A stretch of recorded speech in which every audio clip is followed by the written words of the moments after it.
Өміріңізді өзгертетін әдеттер. Өзгеріс ешқашан тоқтамайды. Әр таң сайын сізге жаңа мүмкіндіктер ашылады. Өмір бұл қозғалыс. Бірақ алға немесе артқа жүруді сіз өзіңіз таңдайсыз. Аз ғана уақытты қажет ететін әдеттер арқылы өміріңізге оң әсер беруге болатындығын кейде көбісі аңғармай жатады. Денсаулыққа пайдалы әдеттер. Ұйқыңызды қандырыңыз. Жақсы ұйқы бұл күні бойы қуат болады. Күніне кем дегенде 8 сағат ұйықтауға тырысыңыз. Дұрыс тамақтаныңыз. Біздің әл-ауқатымыз бен көңіл күйіміз тағамға тікелей байланысты. Жаңа піскен азық-түлікті таңдаңыз. Фастфуд пен тәттілерден бас тартыңыз. Белгілі бір уақытта кесте бойынша тамақтаныңыз. Уақыт өте келе сіз денедегі жеңілдікті сезінесіз. Үшінші, үнемі жаттығу жасаңыз. Өзіңіз үшін жүзу, бокс немесе дене шынықтыру сабақтары сияқты қызықты жаттығуларды таңдаңыз. Егер сіздің кестеңіз бос емес болса және толыққанды жаттығуға уақыт таба алмасаңыз, онда күніне 15 минут үйде жаттығу жасаңыз. Табысқа жету үшін пайдалы әдеттер. Таңертең ең қиын тапсырмаларды орындаңыз, сонда сіз ауыр жұмысты күннің басында жасайсыз және кейінге қалдырмайсыз. Жұмыс уақытыңызды бөліңіз, уақытты жоспарлап жүрген тиімді. Жұмыс кезінде демалыс үшін үзіліс жасаңыз. Демалу кез келген адамға жұмыс істеу үшін күш береді. Ең кішкентай жетістіктер үшін де өзіңізді мақтауды ұмытпаңыз. Жұмыстағы кез келген жеңіс жеке мотивацияға оң әсер етеді. Уақытты уайыммен өткізбеңіз, оның орнына жұмыс істеңіз және сонда жақсы нәтиже болады. Өзін-өзі дамыту үшін пайдалы әдеттер. Әр апта сайын жұмысыңызды талдаңыз. Нені жақсы жасадыңыз, не істемедіңіз және қосымша не үйрену керек. Кітап көп оқыңыз немесе аудио кітаптарды тыңдаңыз. Кешке кітап оқуға уақыт бөліңіз. Сериалдар мен ойын-сауық бағдарламалардың орнына онлайн курстарды, вебинарларды, керекті фильмдерді қараңыз. Сіз солай әрі демаласыз және білім аласыз. Жұмысқа барар жолда пайдалы кеңестер алу үшін музыканың орнына подкасттарды тыңдаңыз. Адам баласы белгілі бір әдет қалыптастырса, ол өмірінің бір бөлігіне айналады. Ендеше өміріңізді өзгертуге септігін тигізетін жаттығуларды ұсынамыз. Бірінші, суды көбірек ішіңіз. Дұрыс қызмет көрсету үшін денемізге су аса қажет. Ересек адам күніне 2 литр су ішу керек. Екінші, ішіп жатқан сусыныңыздың пайдасын ойлаңыз. Бұл сусын маған пайдалы ма деген сұрақты өз-өзіңізге қойыңыз. Көбіне біз энергетикалық тәтті сусындарға, алкогольге құмармыз. Оның орнына кәдімгі су немесе көк шай ішіп әдеттеніңіз.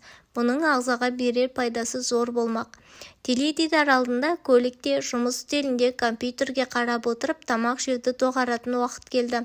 Мұндай кезде сіздің бар назарыңыз тамаққа аумайды, сондықтан аузыңызға не салып жатқаныңыз ойлай бермейсіз. Өз-өзіңізден жеп отырған тамағым ағзама пайдалы ма деп сұраңыз. Тамақты ауызға салған соң 20 рет шайнап барып жұтқан жөн. Төртінші, ұйқыңыз қанық болсын. Дұрыс ұйқы денсаулығыңызға үлкен пайда келеді. Өзіңізді жақсы көріңіз. Әр адам сүйікті, бақытты болуға әбден лайықты. Айнаның алдына барып, мен қандай әдемімін, мен қандай ақылдымын, мен қандай кереметпін деп қайталаңыз.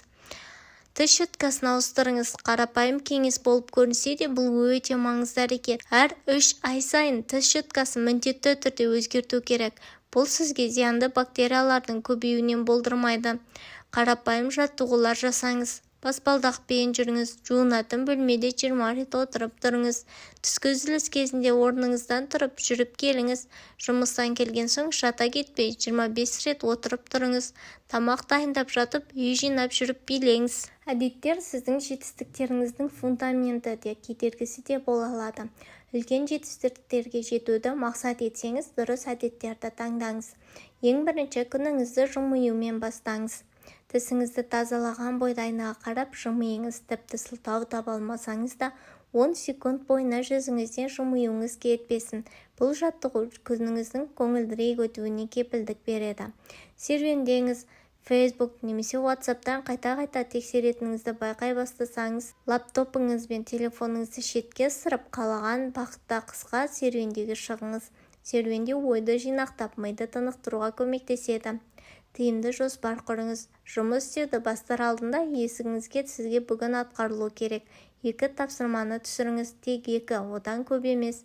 Түскі ас уақытында есіңізге қайтадан салыңыз. Бұлайша маңыздырақ тапсырмаларды аяқтап үлгеруіңіздің ықтималдылығы артады. Ұйқыдан ерте тұрыңыз. Жатар алдында өз-өзіңізге мен ертең сағат мынаншада оянамын деп айтыңыз. Уақыт өте келе өзіңізді қоңырау сағатсыз оянуыңызбен таң қалдырасыз. Әлі де ұйқыбас болып жүрсіз бе? Телефоныңызды алыстау жерге қойып ұйықтаңыз. Сонда қоңырауды өшіру үшін міндетті түрде орныңыздан тұрып сәл жүруге тура келеді. Жаңа нәрселер жасаңыз. Күніне кем болғанда бір жаңа нәрсе жасап көріңіз. Жұмысыңызға жаңа жолмен бару, немесе танымаған тұлғамен сұхбаттасу болсын. Әйтеуір бұрын-соңды істемеген бір әрекет істеңіз.